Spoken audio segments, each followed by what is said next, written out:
All right, welcome to Situations with Moon. And you know how you do, you get with Moon, we're in the Situation Room. And when you get in the Situation Room, we talk about things we want to talk about. We talk about things we need to talk about. And I need y'all to get the subscribers up. Like, share, subscribe, man. We post this DC. We supposed to be higher than everybody in the world. You know what I mean? But listen, I gotta, this is supposed to be Women's Appreciation Month. I think you should appreciate women every day. You know what I mean? But I got a super special guest today. Very energetic, hard worker. She a lot going on, very, very positive vibe. But good conversation for the day. Tell the people who you are. Hey, my name is Leslie Olabisi. I am an actor. I'm an award-winning voiceover artist, host, and teaching artist. And I like to talk my ish, but I back it up though. And I'm a community member. Hello. I'm proud of that. See how I smile and then turn when I did like. So let's start from the beginning. So where you born and raised? Where you from? So I was born at Howard University Hospital. Uptown. But I am a proud Pretty Girl County, reared from baby all the way up until 19. 19, I moved to New York City. I lived there for the next 5 years. Word B. So that's where I say, like, you grow up, right, as a child, but then when you grow into who you are becoming, your young adulthood, I grew up in New York during those impressionable years. And then I came back here. So now, one of the big things, especially with having you here, is about Black women and mental health. And I believe that you are a great representative of both, right? I do. I believe that you will represent the women and the race wherever, I believe that. So my thing to you is, let's go back to your youth, because we want to know what shaped the molded you to become who you are today. So let's go back to your youth. What was your household like growing up as a child? Mixed. My mother is Nigerian-American. She's a citizen now, but my mother is from Nigeria and my father is from America. So I grew up with two cultures. Technically, I actually had a third culture hybrid because I had two best friends. I had two best friends that lived 2 doors down from me, and they were Guyanese. And back then, nobody ever really met anybody from South America or the West Indies, like not at least in my neighborhood. I grew up in Lanham, Seabrook. So I had these 3 cultures going on at the same time. I didn't later really realize that or appreciate it until I started going into my, my third eye opened and I started taking that personal walk of consciousness when I was 18. So our mother was first of all, she's the most fabulous woman. And she was the very strict one. And my dad is like super cool, laid back. And he was like if it makes sense, why not let him do it? So my mother said no all the time. And my dad said yes most of the time. So I'm glad that they balanced each other out. I feel sorry for a lot of African parents. A lot of kids with African parents, their parents are strict. They can't do nothing. And then they just wild out when they break free out the house. But, different people turn out differently based on their district, Shout out right? to Pops. Shout out to your shout out to the good fathers out there. They got recognition too. Yeah. So you had a mother and father in the home. My father also was the first one to impart on me how important it was to support Black men, how hard it is out here for the Black man. And he was in corporate America. So he was, one of the few successful Black men in those areas. I mean, not to be personal number, like what did your father do? What's Healthcare finance. Actually, my father used to be the controller at DC Hospital. And then over on Capitol Hill, the old Capitol Hill Hospital, then it turned into MedLink, then it was SHW. He was the CFO over there. government affairs, dealing with DC government. So even though we grew up in Maryland, but DC, you know, he's very familiar with. He was his age. He was the one hanging out with Mary. Right, you supposed to support him. That's right, Proctor. My father is the Yeah, you coolest man I supposed ever to met in support my life. that. Damn right, support him. Yeah. Yeah, you gotta support black men like him. You know what I'm saying? Yeah. He set a very good example. Yeah, no, proud of you, pops. Nah, for real, man. That's the bar for, you know, black men as parents that have a daughter, you know, being about their father that way. That's a joy, bro. So you did it, pops. You know what I'm saying? Like, shout out to you. So we're in elementary now. Let's go to first grade. If you can you remember back first grade, second grade? In my early elementary school years, so one, I've always been smart. First grade, so kindergarten, I was in a school with my oldest sister. We are 6 years apart. So I was in kindergarten, she was in the 6th grade. And I was able to go to that school because of us being sisters. But then when she left, I left the school. So first grade, I'm at a regular school. And then they put me in Seabrook second grade, and I like cracked the computer system or something. I don't even remember exactly all that I did, but I got in trouble for it. And they call my father. My father always tells the story. He tells it better than me. But from me breaking into the computer system, they put me in the talented and gifted program. So they would pull me and a few other kids. I wasn't the only one. But I was like a second grader, and I would be pulled with like 5th and 6th graders, and we would go to the library and, you know, do extra work or things like that. And then by the 3rd grade, I went to Glen Arden Elementary, and then I was in a tag program all the way through graduation. Did you like school? And let me tell you why I'm asking this question. Majority of the people in my community, we hated school. We all hated school. Like schools where we got in fights, got picked on, got laughed at, like teachers was just mean, lying, right? Like we hated school. Like I didn't like school. Did you like school? So I've always liked learning. I can better, you know, say these things now. I can express it properly. I liked the academic part. I liked being smart. I liked doing the work. And even having that reinforcements at home with my dad. He used to give me assignments, and if I got them all right, he would give me an A++. Like, you know what I mean? I have that memory.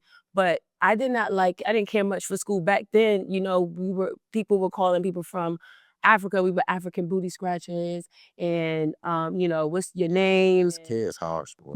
So the part of the main number one reason why I use my stage name Leslie Olabisi is so that everybody knows that I'm Nigerian, because when I was young, all the way up at some point up until about maybe 17 or 18, I was embarrassed because Olabisi, you'll call somebody with BC, you'll call them BC for short. But the boys in the neighborhood would be like, oh, that stands for black child. And so they would constantly make fun of me about my complexion, about just, you know, just being black, even if they was darker than me, but it just made it like it was just a negative thing, just being African. So I would always be kind of like trying to combat with, we're all from Africa. You know, like, you're from Africa too. At some point, we all came from here. Like, that's the beginning of everything. And so it made me zero in on you know, learning how to joan better, talking shit better. You know what I mean? Like, you gonna go on me, I'm gonna go on me. Oh, I'm African, you stupid. You know, and then that's how that's how I dealt with that. But I never really fit in very well. And then I was also taller than everybody else. And I was a little skinny little thing. And so yeah, it was awkward. I didn't really enjoy the whole school experience. Then in the 3rd grade, and I used to play sports a lot. I was very active. I still like to do activities. But I have an injury now. I was outside playing and scratched my head with dirty fingernails and got an infection in my scalp. And so my parents cut all my hair off. So now not only am I a black child and I'm skinny and I'm tall, but now I don't have any hair. And I'm in the 3rd, 4th grade. So then that was another thing. So no, I didn't enjoy. So y'all had the things that you were, you know what I'm saying? And that was my experience. So hold up though. That's elementary years. So, because I'm gonna get back to my question, because I just gotta ask this because before I go back to my question. But hold up though, because I hear like they like you're African, you stupid. I get all this, but you born and raised in America. So what's your point? like you didn't never say like, "Man, I'm born and raised over here." Well, the point was to say Africa as if Africa was a bad thing. Oh, you And my thing is that that's not a bad thing. That's what my mother, to not claim your mother, like, to me, that's wild. No, I get it. I get it. But it did mess with my esteem because of how I was treated because of that. But that's something that I grew into. That's why I say when I started, opening up my mind. It's beautiful, baby. Yeah. You know what I'm saying? They should have been teaching that at a young age. Black is beautiful, baby. That's why Where I be feeling the need to say a lot of things listen. that I If say. you don't matter, people don't think about you or talk about you at all. When you start to matter, that's when people start. That shit don't matter. She ugly. That's when you become that target right there, right? When it start to matter. So we back in first grade, right? What was your musical influences? What were you listening to musically at that age? I couldn't say first. Second, I would say whatever was on the radio. That was one. I remember we had records, but they didn't have any, extensive anything. So I know there was always a Whitney Houston record, 2 Michael Jackson records. I could see it. Salt and Pepper. Oh my gosh. Jody Watley, that was my sister. That was my boo, Jody. That's all that I can remember. And then I met these girls from Guyana. That's when I'm listening to soca and calypso and reggae early on in their household. So I'm seeing how their household, I'm seeing the differences between their household and my household. And then my American friends also in the neighborhood, their household. That's how I grew up. So I've always grown up with the simultaneous multiple points of view and seeing how different people are brought up, how parents treat, how different mothers are, different types of mothers, different types of fathers, just different family dynamics. I had some of my neighborhood friends that I went to church with, and I was singing in the choir. My mother went to a Nigerian church. They spoke Yoruba. She never taught us Yoruba, so it was uncomfortable. You understand? So it's like kind of going between those worlds and not really feeling strongly rooted in either. And my mother's always been very, very proud, but she didn't really know how to teach that pride. So she just felt like, well, I'm living it. I'm showing you, so you got to just pick it up. So I'm glad you said that because I have like 3 questions. Because I want to show, because remember we talking about mental health. Okay. And I want to show something that's common amongst, you call it conspiracy or whatever you want, but it's something that's common amongst Black women and there's some amongst Black men. And because you see it in one interview, they look at it crazy till there's 2 interviews, 3, 4, and then I'm trying to show you a similarity amongst the women, our community.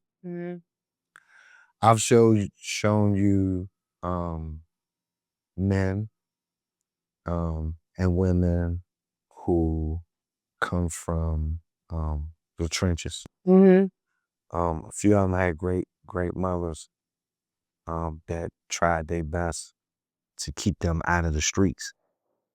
And they still chose to go into the streets, right? So we're talking sex, we're talking drugs, we're talking coming off the porch. Now you, and there's no disrespect or any offense to the questions, but it's questions that people need to understand. You had a great home, a great environment, a great opportunity, upbringing, and you still ended up doing some wrong things at times in your life. Correct. You sold drugs before. Yep.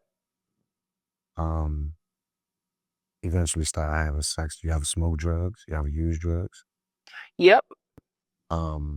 So how were you for all three? And it's a common question because as fathers and as mothers, these are the ages where we need to know where to watch our kids, to be very careful. But how were you when you started selling drugs? How were you when you started using drugs? How were you when you started having sex? Okay. And this is why I talk to my child about everything and talk to other people's children. I talk to young people because I didn't have a sex talk. So that's one thing that I am a big advocate. Talk to your children about sex. Let it be as uncomfortable for them. Oh, cringe. Oh, stop. I don't want to. No.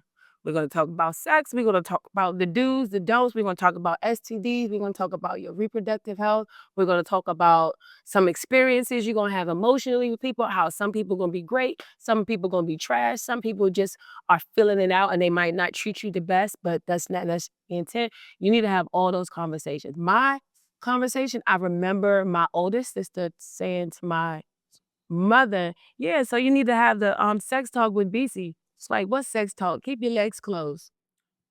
Period. That was it. That's not enough, I think, for most people. But technically I wasn't really allowed to have a boyfriend until my senior year of high school. So that's when I lost my virginity. I feel like that's an appropriate, normal age, unless you feel, that you really want to save yourself for marriage, if that's the thing. That was never really a thing for me.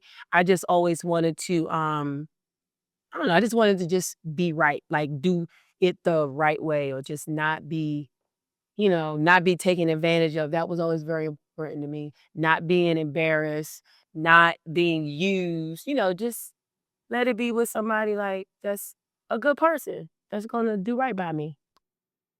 And even though I dated a couple people, there was somebody I dated for a minute in 10th grade, but I wasn't allowed to have a boyfriend. We wasn't actually a boyfriend, but we just kissed. Did a lot of kissing in high school. Did a lot of kissing. But yes, but that's, and then drugs. Drugs. So my neighborhood actually, do you remember the after school specials? Okay. You see when they talk about drugs and they're like, oh, this is a nice neighborhood or things are good. And then when drugs come in, this is what happens. So my neighborhood was kind of like that. Like all of us knew each other. Then we all knew who's brothers and sisters, and then they all knew each other. We knew where everybody lived. We knew whose parents was who. You saw them, hey, Mrs. Such and such, so on and so forth. That's how Seabrook was. And we had a park. So we had Seabrook Elementary, then it was a park. Then over the years, I started noticing sometimes a couple new people moves in neighborhoods. You always know the new people. And some of them new people came from DC. New people start coming in.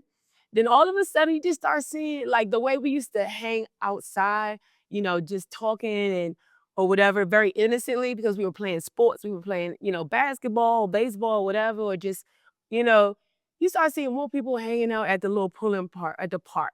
Then you just start seeing more cars just coming in. Then late at night, I'm starting to see more red and blue flashing on my street. If it's just over the, I'm saying, I'm like, and I'm not piecing it together again until like probably after I graduated high school. And then there was one time, this is the first time I ever saw crack rock. One of the older boys, because again, I grew up there. So, I'm comfortable. So we were all at the park, maybe passing through, whatever. I don't know how the conversation, how we were sitting on the bench. I don't know how this even had been an opportunity. Maybe I asked them. I don't know how it happened. But I was like, let me see, what's that? And I picked it up. I was like, so this is crack? And I went like this. And they were like, oh. I was like, so that's what that is? I said, so how much you get for this? This little thing? Wow. Oh, there was no connection at that time to what any of that meant. But very often my default name is to call somebody a crackhead to this day. That's a crackhead. But so that was my introduction to actually using was just smoking weed. That was first. Just, you know, hanging out. Then I had a friend. I used to go over their neighborhood over Good Luck. And I remember trying to smoke weed the first time, but I didn't know how to do it right. So I didn't get high. That was 6th, 7th grade. And then when I got to 10th grade, I figured it out. That motherfucker right. Yeah. And then I used to buy weed from this girl in my school. Yeah, yeah. I used to think she was the coolest. Y'all see this? I used to think she was. He in school. And I think she got it from her brother. I used to think she was the coolest chick though. Like, dang, she making money. But again, I still didn't have, I still really saw it as something that was harmless. Like, it's just weed. It's not real drugs, right? Even though we grew up on a DARE program, how to say no to drugs, you know, this is the commercials, but this is your brain. And then they take the frying pan and smash up the kitchen. This is your brain on drugs, and seeing people on a little commercial. I used to see all that and I believed all of that. But I felt like, okay, that's just weed. That ain't nothing. But there's a reason why they call weed the gateway drug. I don't believe that. I do. I don't, because I think you could say it kind of skipped a generation, right? What you mean? I feel like my parents' generation, they got on crack and shit, right? My generation didn't. You know, it's a couple of dudes that got down with drugs, but majority, we didn't. We just smoked weed. But I'm not saying, when I say gateway, I'm not saying because you smoke weed, that you're guaranteed to go to. Not guaranteed, but they say open doors. But yeah, because you're opening yourself to an artificially mental altered state, synthetic. But if you ask anybody who smokes crack, heroin, does LSD, does PCP, all of them smoke weed first. Probably was the easiest thing to get to. But I'm just saying, so that's what that gateway means. It means the gateway, it just means that you are opening up and releasing yourself to the possibility that you could take something that could completely just alter your whole state, and you might not have any control for a period of time.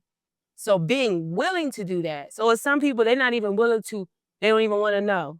And then some people, they're like, oh, they're curious, and they ask a bunch of questions. Well, what's it going to do? Well, how am I going to feel? And then there's somebody that says, oh, it's just like this. It's just like that. Oh, you're just going to be hungry after. Oh, you're going to laugh a lot. That's what happens, especially when you start young, and it's your peers that introduce you to it, plus whatever you see on TV. Well, not from where I'm from, right? Okay. I learned it in my household, and we all learned it in our households, and we all implemented it 4, 5, 6, 7 years old outside in the streets, right? 4 Yes. I started smoking weed at 4 years old. My brother, 7. For real? My documentary coming out. You see my mother, my brother, you see everybody here talking. Wow. So I started smoking weed at 4. Don't say wow at me smoking weed at 4. Say wow at the thousands of little kids that were smoking weed at 4. Say wow at that. It's not just me. So don't look. So that's more common than I would think. So I was 4. You'll have people say, oh, Makes me sad. They'll say, oh, I was 5, 6. Oh, I was 7 the first time. 7? Oh, you was young. You was old. 7, you was Okay. Yeah, bro, I was 5. How do you even know how did you? That's not the right question. Well, you kids, they're smart. You catch on fast, right? But, so here we go. You know, 0 to 7 is the most impressionable and important part of human development for the human being. 0 to 7 years. And then 7 to 15, they say you are who you gonna be. That's deep. That's deep. So, you know, I think back to when I sealed my fate. Can you remember when you sealed your fate? I think back to when I sealed my fate, right? And I think about it, and I listen to other people, and I see when they seal their fate, and I'm like, dang, I sealed my fate on this dumbass shit. But because I believe I'm in the image and after the likeness of God, I feel I can recreate myself, you know, so I'm changing my fate, you know what I'm saying? That's the one guaranteed thing that is possible. Not guaranteed to happen, but it's possible, is change. because we're cyclical. These are cycles that we're living, that we live in, that we're a part of. The energy, we come from, the spirit that comes and manifests in the physical world, having this physical experience. Everything is a cycle. From you transitioning here to you coming through the embryo to you growing in the womb, all it's a cycle. It's a change. It's a change. Every phase and block of time is constant changes, or not. Right? You can stick and do the same thing. But change is the only thing that stays the same. Well, like that's guaranteed. Change, it stays the same. It's constantly changing, right? It's the only thing that stays the same. Everything else changes, right? It's deep. Right. It's deep. You know what I'm saying? It's deep. So I got some questions for you that's going to get deep, but it's going to fit into you. You got questions for me. So let's get to it. Let's get to your questions for me because I'm glad you asked them. So our shout out to Tia. Tia, Tia, one of our biggest music fans. Shout out to Tia. What's her thing? Brands by Tia. What's she called? Man, she did Lord and Legends and all that shit. Tia got a ragged shit on. Oh yeah, I knew I was a DC Book Diva. I know her stuff. I just had a DC Book Diva. She is a publisher. She's a great gal. She's brands marketing. What is it? Dutch. DC what legend? Was it DC Lord and Legends, I think? Yeah. And yeah, I can't name all of it. But yeah, but shout out to DC. She got so much shit. She got a lot of shit. stuff. And she Cold-blooded hustle. she knows both of us. And she was like, y'all need to meet. Y'all need to do something. So I looked you up. No, but I say, oh yeah, what you got? You like, I am that dude. What you say? I am that dude. I said, oh, you popular? What did I ask you? Do you remember? I don't remember. She said, yeah, you need something. He's something. And I just repeated whatever she said. You was like, that's me. That's me. That's what you said. It's Moon, boo. That's me. It's me. This Moon. Situation with Moon. Yeah, I'm right here. So I was just, going through the videos. So you pointed out, you were talking about the unity thing and how you are for unity. And then that's when I brought up my new PSA series, the things I think you should think too. And the latest topic was, it's time to stop putting down Black women. And so that was just one thing that we connected on. And then I was going through your Instagram and I'm like, okay, you were telling me about talking with the young people, interviewing the young people. But then I saw these shirts that was like, stop the death. No more murder. No more murder. No more murder. I saw a couple of no more murder. I saw some, text, yeah, we got a da-da-da-da-da-da. But then I see the videos and your lyrics is like, yeah, I got something that's going to hit through a whole wall or something. I was listening and I'm like, now I understand that we all have multiple layers, but help me understand. So let's get to the bottom of something. So the judging, right? When you don't know, it's so easy. And for people that been through trauma of living in drug-infested neighborhoods, people been killed by the violence in the streets, been locked up by the violence in the streets, whatever. Some people, they don't want to hear that no more. They want to get away from that. It triggers their anxiety or whatever that they go through. And with me, they don't want to hear about violence. They don't want to hear about murders right. or whatever. So here's the thing with me, right? And here's the thing that you have to understand with me. In our communities, through my schools, as a kid, I've been dealing with psychs and psychiatrists and doctors through the criminal juvenile justice system. And at, 12, 13, 14 years old, I was convicted of murders, charged with attempted murders. I started selling drugs in the 4th grade. I started smoking drugs at 4 years old. So By the time I'm 11 and 12, I'm orchestrating murders. I'm orchestrating drug deals. By the time I'm 13, 14, I got apartments. I got cars, right? Mm-hmm.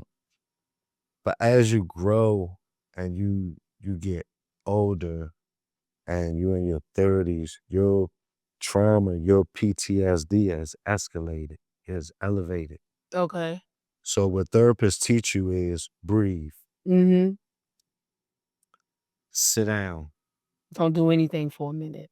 lay down, Mm-hmm. remove yourself from the situation, right? Leave, Mm-hmm. go walk, right? But this my mother, or this my daughter, or this my son, or this my girl. And in the heat of the moment, I leave. Mm-hmm. I walk away. Mm-hmm. That's a whole nother language. All right. These are things that they teach us. They don't teach us how to stay. How to stay and deal with it, how to accept what's going on with the person around you and be able to co-communicate. Manage your uncomfortable situations. So they tell you, maybe you should exercise. Maybe you should paint. Go for a run, Mm-hmm. right? Play sports. Take a swim. Some people cook, right? Mm-hmm. People do poetry. I do. But I like music too. There's music therapy, art therapy. I've done all of those, by the way. Well, I'm a person that has lived a life of violence and drugs, struggle, and pain. Mm-hmm. And through everything that I've been through, it has created me into a person that is fighting for unity, togetherness, love as a people for what we didn't have, right?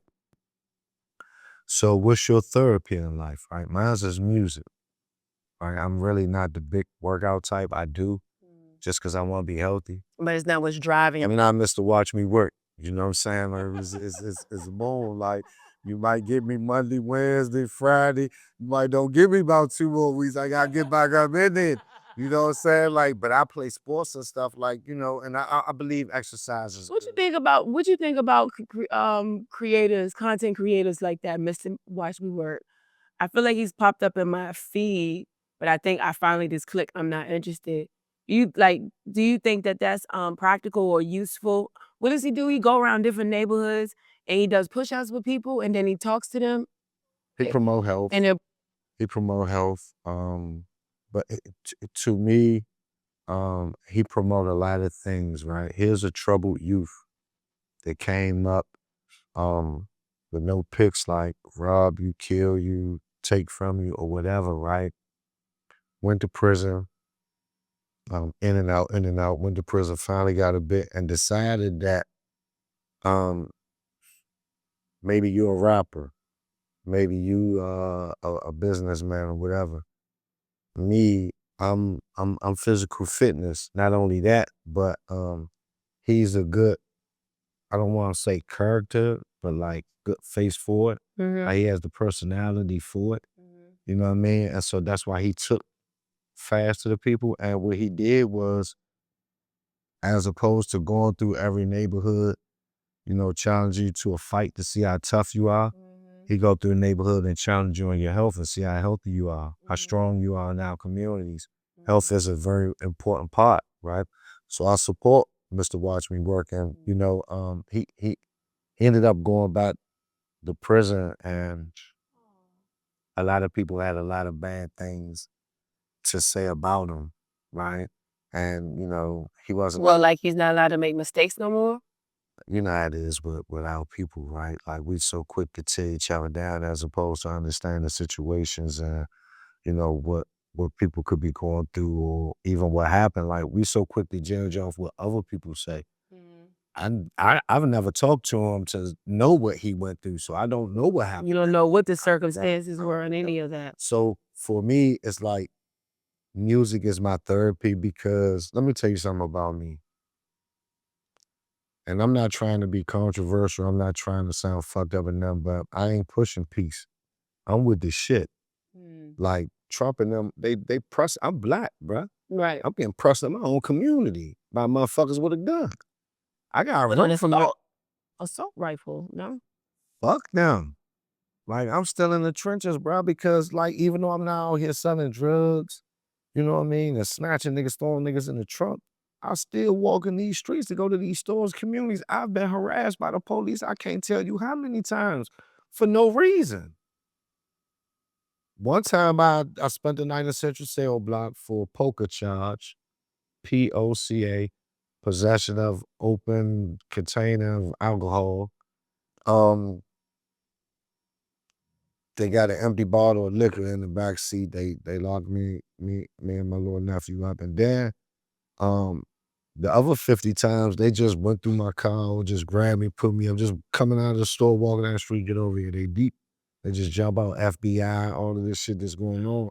You talking about specifically since the Trump sent in all the troops, or you talking about the police before and after they came in? Well, we're gonna talk now about Trump, but it been that way before. It was like shit worse than that before Trump going on in DC. I remember city under siege and all type of task force being in DC. You come outside, they got National Guards, Army, tanks, big ass spikes on your block. What year was that? Shit, start from the go back from DC drug war ages from the 80s on up. Okay. You know what I mean? And check it out. You're gonna see National Guards with tanks on the block. They was bringing in what's the motherfuckers came from New York? The niggas with the red berets on they was killing them. We started killing them niggas, throwing them in the ocean, throwing them in the Anacostia. It was some motherfuckers from New York that they came down here with these wore little red berets. And who were they representing? They was going through all the communities like, you're gonna stop selling drugs, don't let's try to clean communities. DC, we started killing their ass, throwing their ass in the Anacostia, so they stopped it. Then the Nation of Islam came. Okay.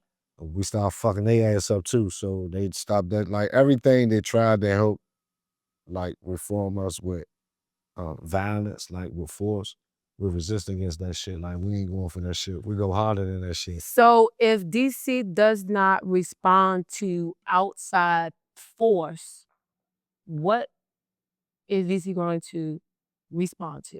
Us. Unity? Us. Okay, but why does DC have such a strong reputation? Like I've been hearing this before I even had any old enough to do any kind of business or make any kind of moves or anything, that I've been hearing crabs in the barrel, specifically that it is like almost a badge of honor for DC. Why is that? Why is that so common? Like, why is that so commonly said or felt like that about DC specifically? So let's talk about the outside looking in, and let's talk about the inside looking out. Okay. So now on the outside looking in, you Leslie, great, you strong, and powerful. I'm more great, strong, powerful. Let's get on the inside. I could take Leslie. I know I'm the greatest. You looking for a dog more. He ain't ready for me.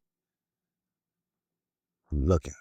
We born at it, but I'm looking for whoever think they the toughest. You too. This the mentality of us. So in order for you to become that great one, you got to go through these challenges, right? So with us, from the outside looking in, you see a crab in a barrel mentality. But in actuality, everybody feel like they that one. Like, and I ain't bowing down to the next man. You know, as a kid coming up, it's a thing about being son, being a little nigga, little bruh, little homie. So now the youngest like, I ain't little homie. Fuck that, I ain't no little homie, nigga. I'm a man, right? Motherfuckers is like, this is DC. Niggas is not going for it. Like, you 13, you like, man, you my little homie. Like, I ain't no little homie. Nigga, you tell me what to do. I ain't no do boy. You 13, so let me give you some love, but he's a little man coming up out DC. That's how it is, right? So so what it sounds like you're saying is from the inside, looking inside, right? It's more like iron sharpening iron. When you say everybody thinks I'm that dude or I'm a... True. But okay. True. So okay, I can understand that as far as, let's say, attitude or how you might approach your work, whatever your work is. But what about when they say crabs in the barrel, like as far as opportunities, deals, contracts, features, just you can say like entertainment, music, how somebody might just blow up somebody else so that they can't have a chance because they just don't want them to have a chance. Is that you still seeing that the same as the I'm making around and I think I don't think that's how that go, right? I think that and everybody, right? Sometimes you work so hard that you don't want to see people pass you. Like you want to pass people. that would be crabs in the barrel. I think a crab in a barrel is when you pull that person down. Isn't that what you just I think that, and that's we're gonna get in. That's one of my questions for you. because if you don't want to see somebody pass you, That's one of my questions. then what do you do? Hold up, no, it's not always about. So example, me and you playing sports. I'm trying to beat you. You trying to beat me. Say we racing. Say we racing. Mm-hmm. I see where you could beat me. I just didn't tell you. I ain't trying to tear you down to nothing.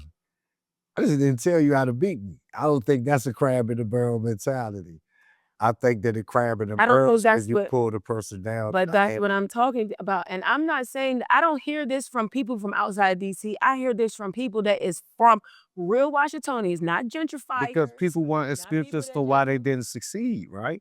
People No, being I'm ever talking people. I'm talking about you can tell us if we're just like on the bus, because I catch public transportation. I've been around conversations for years of just people, whatever's going on, yeah, and da da da da da, and da da da da. Man, crabs in the barrel, man. That's the thing about DC.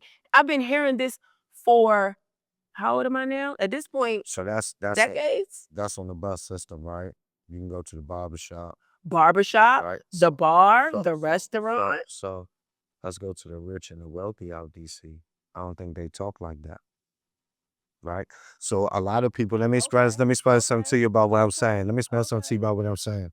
When you come from what you make appear to be, not saying you make what people make appear to be like every time you try to get it, somebody pulling you down. The person that make it is gonna be like, I made it. Like, don't let nothing certainly these people are the people that I'm referring to, or this kind of idea, it's really a myth.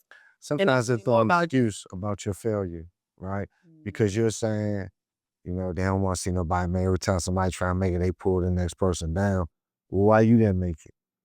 Somebody pulled you down? With the shipper. Because we talking about people that talk strongly opinionated about people. Right? That's never experienced it or never ever been through it.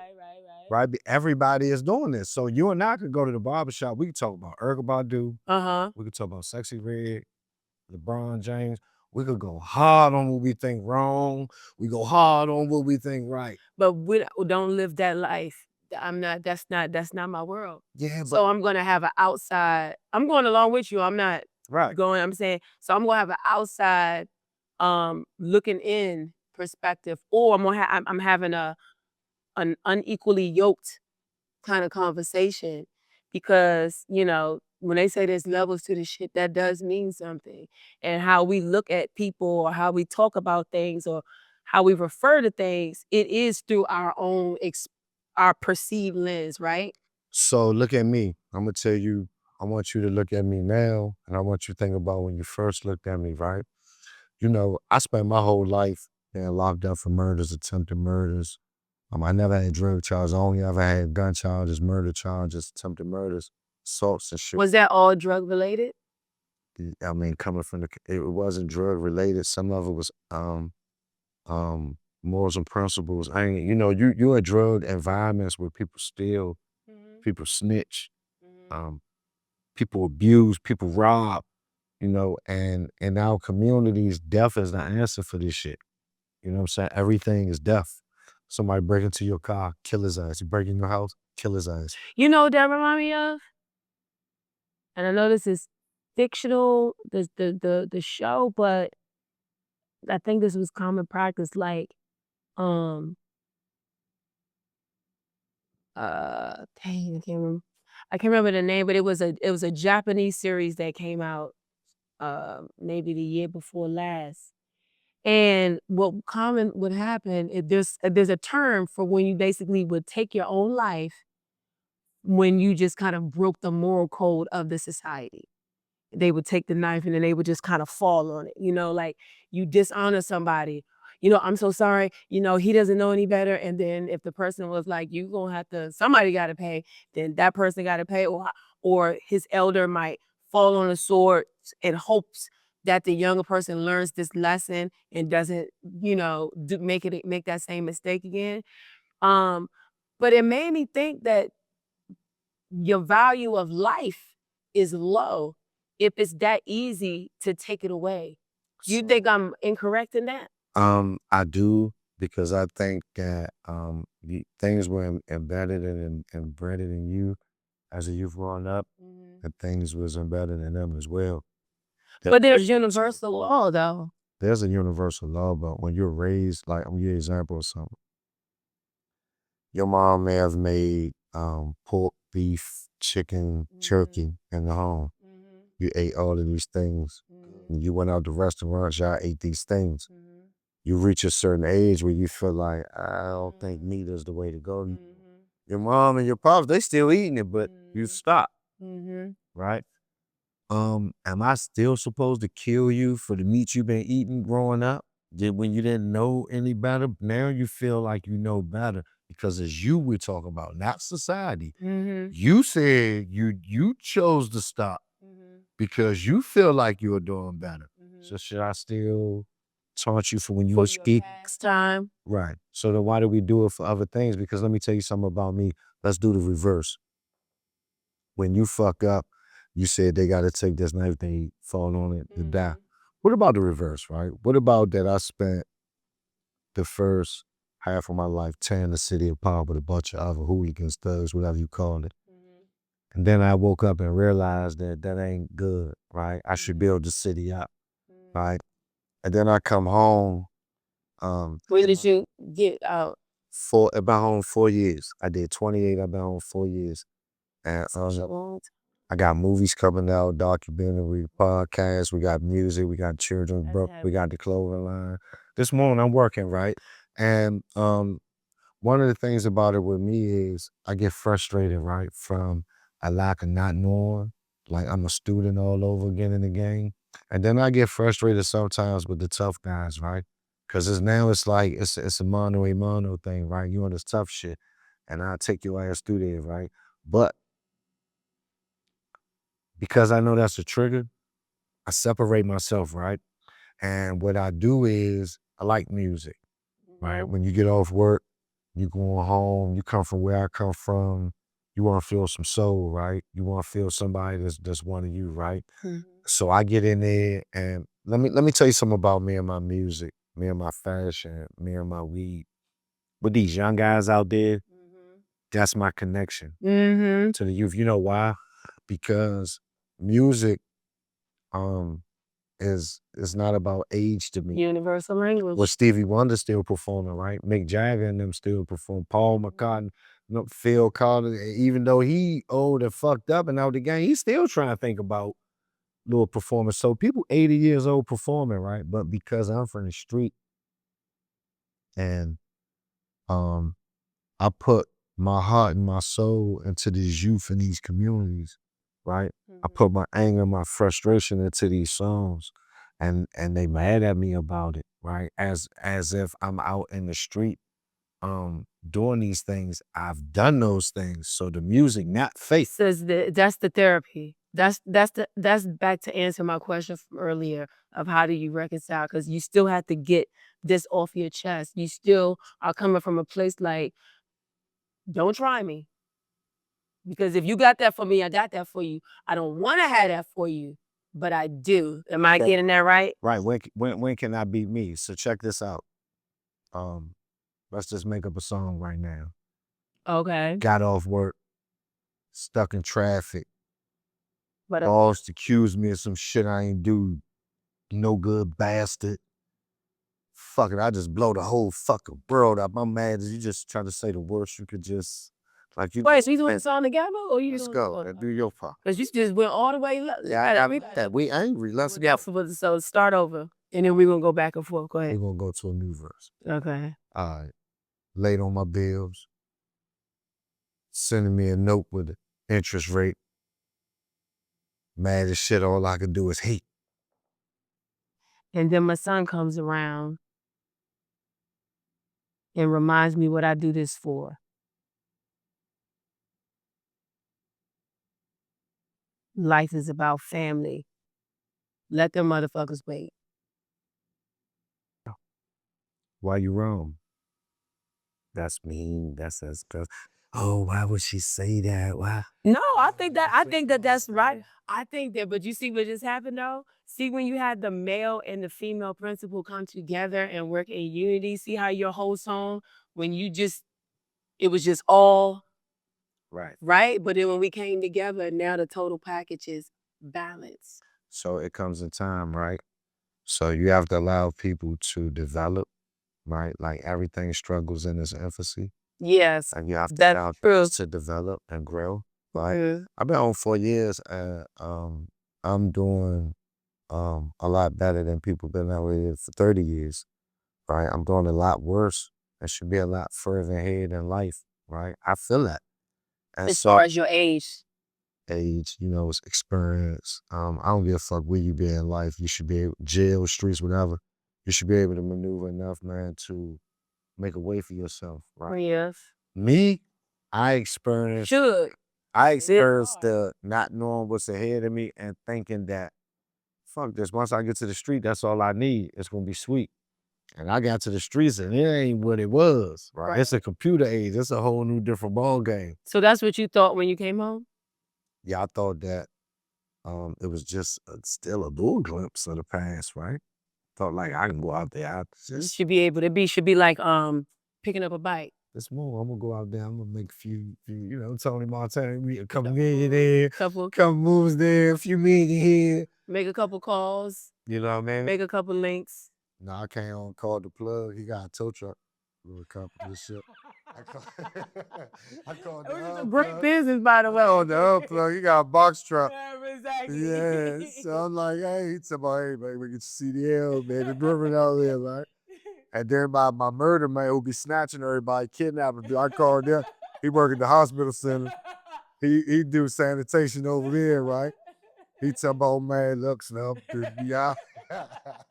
Shit ain't what it was, I'm telling you, you know what I'm saying? But Well, I'm glad that he's no longer out here snatching people though. but so that leads me to this, because you got podcasts, you got YouTube, you got things, and you went on a violence interrupter rant, and you went on a Syke. I didn't go on a violence interrupter rant. I went on first of all, what did you see? I just saw a picture of Syke, and I saw just bashing, just talking bad about him. He just did all of this stuff. Okay, so that means you saw the 2-minute clip. So that's the clip that's supposed to. I didn't make it, but I'm not denying or deterring from it. But apparently, just like how you say speaking the language, this is how people operate. Apparently, this is how you package things together to get people intrigued. Now on my page, because this is Ish Talk TV, DMV News, right? I'm a guest, frequent guest, co-host, or moderator, right? But I get access, same content. He makes the clips. If there's segments that I really like, I put up the whole segment. So the whole Big Syke segment is actually maybe 15 minutes long or something like that. 25, I'm not even sure. It's on my reels, Leslie Olabisi. The whole point of that segment was how this one guy got in trouble, did not take accountability for his actions, hid behind being a violence interrupter, threw a light, because I watched the clips. So when I'm saying he said this or he's doing it, I'm repeating what I saw with my eyes. Now, if it's doctored or something else, I'm not going to even go there. But what I saw. Then you went and you say 90% of all violator programs are scams or cons or whatever he said. Then I see you come out the jail, and then I see, damn, News 7 on your side is really like, why they keep on? Man, and this ain't right, and this ain't this. Then I look up. What did he get arrested for? What was this? What was that? I speak to violence interrupts. One of my good friends who since middle school talked to me about how the whole structure worked, certain things that the reasons why they don't track certain things, and how you go into different neighborhoods, who gets the first call, just all these different things. How difficult it is for somebody to come out of prison, be ready to kind of like, all right, let me take my experiences to help make things better, to reduce violence. And then they might not necessarily, and we talked about this also, there's nothing, it seems like there's nothing even set to like continue some type of counseling or just addressing the needs of those violence interrupters that are coming home. Because it's just like, if you kick drugs and then you go and you supposed to be trying to get other people to kick drugs, those people go to NA, they go to meetings. So where is the meeting for violence interrupters? So that thing is not in place.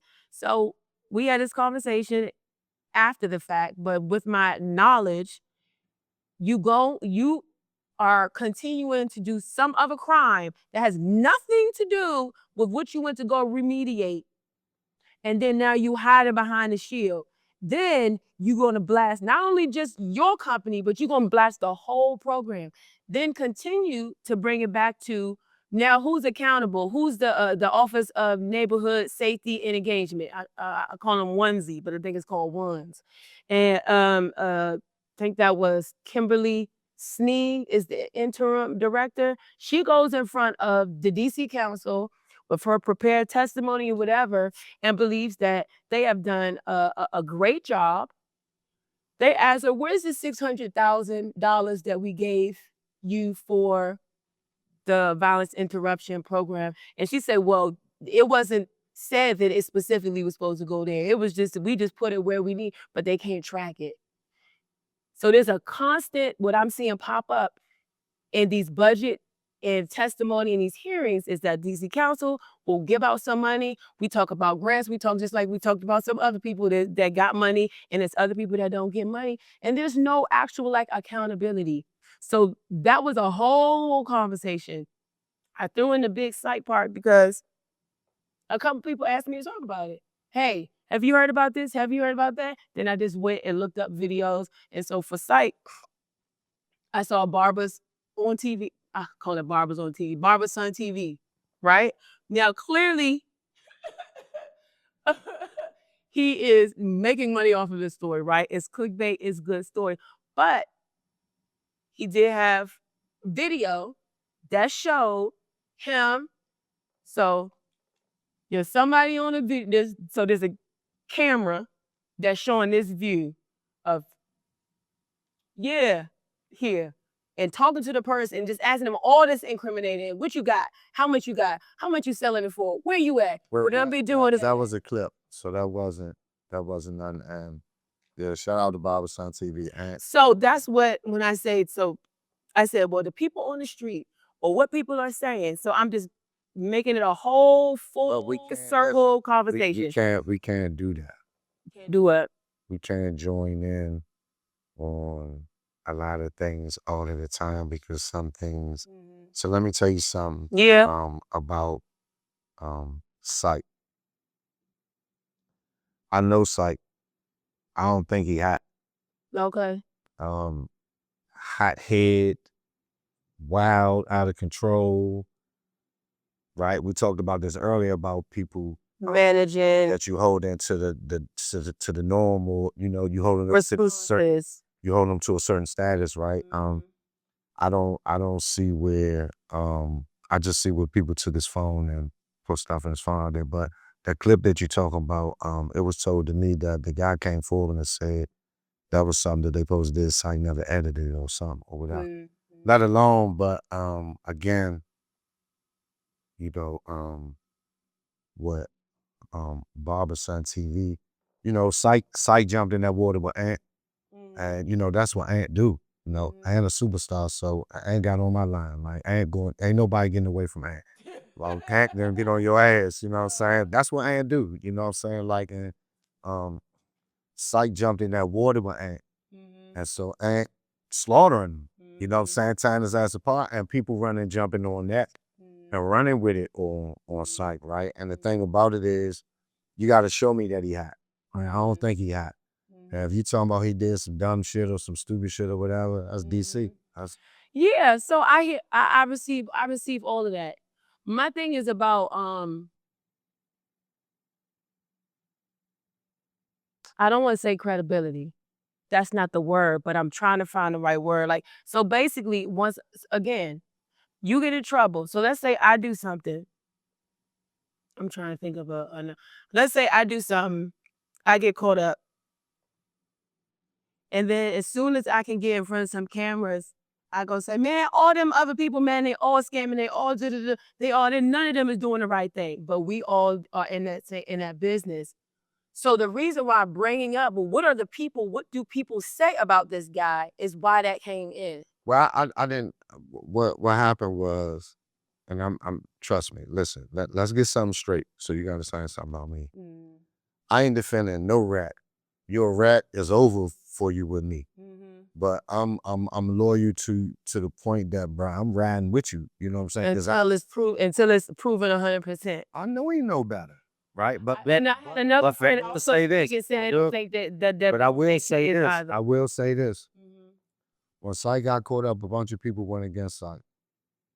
I did hear him speak on that too. He's like the whole city is against him. And he said, man, y'all going against me, whatever. Like, I pretty much know, but he didn't do that. He didn't say nobody's names, and he ain't tore no organization down or nothing. He just pretty much like, y'all going on me, bro. Like, y'all the fucked up ones. Like, nigga, y'all the ones. So do you agree that most of the violence interrupter programs are either people out for money, which as I've learned in the structure of it, that's not something that you really can that's not something that you can go trying to run up a check. And I also learned that when it comes to the violence interrupter programs these days, that the payment is really more of reimbursement.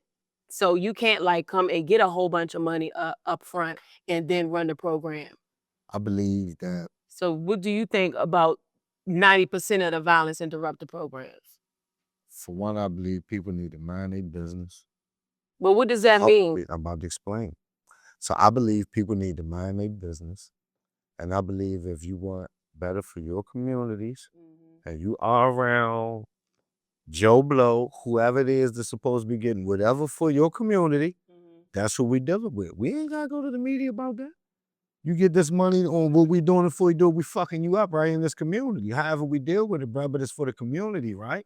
Yeah. So here we go again with the crab in the barrel, tearing people down on social media, right? Just tearing people apart, right? Whereas, first of all, for me, again, I ain't defending no rat, but I know Syke. I ain't seen what Syke told on nobody yet. When he went to the police and they got his phone, I ain't seen no police shit. I seen a rocket shit, people just trying to get and use a smear campaign on him, right? Okay, cool, I get it. But you show me where he went to the police and then I'm gonna hate him with you. But I don't see where he went to no police and what he do. The man ready to go to court. Comments that said that as well. He ready to go to court with him. See what he's saying? Everybody is free. Everybody free to go down there with him. I don't got that man telling. But people, you know, like I said, they run with it. We talked about it's easy to if something is a popular or trending topic, it's easy to have your 2 cents to add to the topic. Well, everybody jumps in. We talking crabs in the barrel, right? How big Syke everybody talking? They don't even know the man. You don't know him. Well, see, not saying you personally. I'm not saying that personally. No, but we win. But here's the thing, and this is why I remember why I said, "What does that mean?" But see, when you go onto the news, that's when it's now you've made it everybody business. Do you see what I'm saying? But so if he didn't go to the news. Some people tried to put him out there and slaughter his character. And they tried to make him look how they wanted him to look. and the public ran with it. He got all he did was got locked up. So if I'm looking at you talking to news cameras, it wasn't like I'm not saying you're talking over here and then the camera has caught the conversation. You're talking to the news camera. When you do that, then you become the camera's business. So whoever watches that camera, now you ever I'm just saying That's true. that's gonna contribute to why everybody have so many opinions about you. But you That's have to all I'm realize saying. this. If you'd have just came out of jail and walked your ass into the car and went on about your business and worked with your lawyer to work your thing, or if you chose not to go on podcasts and talk about these violence interrupted programs, then nobody would have any commentary for you. So that's the thing. It's the same way you're having this conversation with me, like, okay, you did this thing, so I'm gonna talk to you about it, right? If I'd have never said anything about him, we wouldn't be talking about it, right? But if he never says anything about those particular things, nobody would be talking about him either. That's how the world works. When you get in front of a camera, now you make whatever you're talking about, whatever you're doing, now you're everybody's business. You don't think so? I don't think that's how the world works. Okay. I think that's how the world going. Because I feel like this. I feel like people do it for views, to make money, crabbing and barrel. Tell this man ass apart to get your views up, to get your shit up so you can get some money, right? Not saying you. This is what people do, right? My thing is this. As a black woman, and these dudes as black men, did y'all get together, meet up, hit Syke, go meet up with Syke, and tell Syke get his shit together, tighten up, and tell him what to do? Or do y'all still not know the man and go on social media and bash the shit out of him for views? So I have spoken to a couple people like, you think I should reach out to Big Syke? You think I should talk to him? And they were like, no. You should. You're talking about it. Don't do that. I'm just telling you. So my thing is this. And so if you know better than me for this particular individual, if you tell me, don't they say that black women don't listen and we not obedient? But it's not about the individual. Listen, it's not about the individuals because So they said no, don't do it. listen. So I did. Listen. It's not about the individual, right? Let's talk about tearing a person down, right? That you don't know. It's not that you came out and said, hey y'all, look, they got Big Syke in the media for this, blah, blah, big boy, you should be better than that. Like we saying X, Y, and Z, whatever, even though that may be wrong. Let me give you an example of something. I want you to just hear this out. But don't you hear in that, and then I'm gonna stop so you can keep going. But in that, hey, you do that wrong. When I keep saying take accountability for your actions. So you have to You do so as well. You have to do so as you well. think that that's the wrong thing? Or that's It's what the I right said? thing, but you have to believe it as well. Let me give you an example of something. Okay. I'm not a violence interrupter, right? But I be in the community with the youth. He got a gun on him, drugs on him, police running around out here. Come here, short. Come here, in the car. Bro, what you doing? What you want? Like, this ain't it. And I say, police pull up on us. We sitting in my car. With weapons. It's moon. That shit gonna be all over the news tomorrow. Here you go on the news bashing me. You don't even know what I was just doing. Like, come on, y'all be knowing what's going on. It's a criminal act, so I can't really speak. I could talk and talk and talk, but I can't give you my defense. All I could do is get mad. Y'all bitch ass niggas going on me. I get mad how I go on you, but you fuck you. That's all I could do. Yeah, I thought about that too. In my mind, I was trying to work. Okay, is there a scenario where, for me reading, is there a scenario where he could have just taken that from some same thing? Is there a scenario? I was like, but why would it be in your waist instead of like under the seat or Okay, let's go look at it. or in the trunk? And then if that's the case, but then what's up with the fake weed and the or did you take that from somebody else and try to help them out? Is it possible? I guess it's not. That seemed like a stretch though. Let's go from a more loyal standpoint. Me and you. You're gonna get more of the benefit of the doubt if they're off the rip. With the up together, right? Yeah. I'm a violence interrupter. You out here. You got drugs and a gun on. God damn, shorty, you go back to jail again. You hit, police jump out. Come over here. Come here, put the gun in my car. Look, hey, man, I'm a violence interrupter, man. I'm such, I got him, nigga. Then Hold up. but then it don't work. Man, we don't give a fuck about that. Right. Now you can't say this was his shit. Because you offer to take it. But guess what everybody's saying about me? That You stupid. You selling drugs and carrying this in a well-known drug and that environment. was another thing that he did. I'm telling you, I did look. I'm not saying That's what he did. No, I'm saying that's one of the points that he did raise about protection and informing or MPD respecting such things. You want us to Or wait you out here doing stuff. But You might be addressing, reporting onto a scene, and then you come through and you can't tell the difference between who the violence interrupter is and who's, mediating versus the people that's in the actual situation. I did read about that. I did hear them speak on that as well. So yeah, that's a real thing. So my thing, my point to you is, y'all, because this is our homie who's like Tyler Perry, we probably can't get up on and talk to. Oprah Winfrey, we probably can't get up on. The shit going on with T.I. and 50 Cent, we can't probably get up on T.I. and talk to him, right? You can get up on Syke because this is what you do, right? You're putting out news and media to the people. You can get up on Syke. Connect me with Syke. You can connect with me on social media. You know how to do it. It's a big site. You just go. Did somebody connect me to you? That's true. We can connect, but my whole thing is this: the crabs in the barrel mentality. Let me tell you something about me. I know Syke. I love Syke. No funny pause, whatever. I've been knowing Shorty trying to grow. You can accuse Syke for whatever you want to accuse him for doing with his personal life. But when it comes to them kids and the youth, he do right by them. He don't teach them the wrong way. And they don't know. And be overshadowed. They don't know his personal life. When he gets locked up and y'all do all of this shit, it make the kids like, damn, but we ain't know you was doing all that.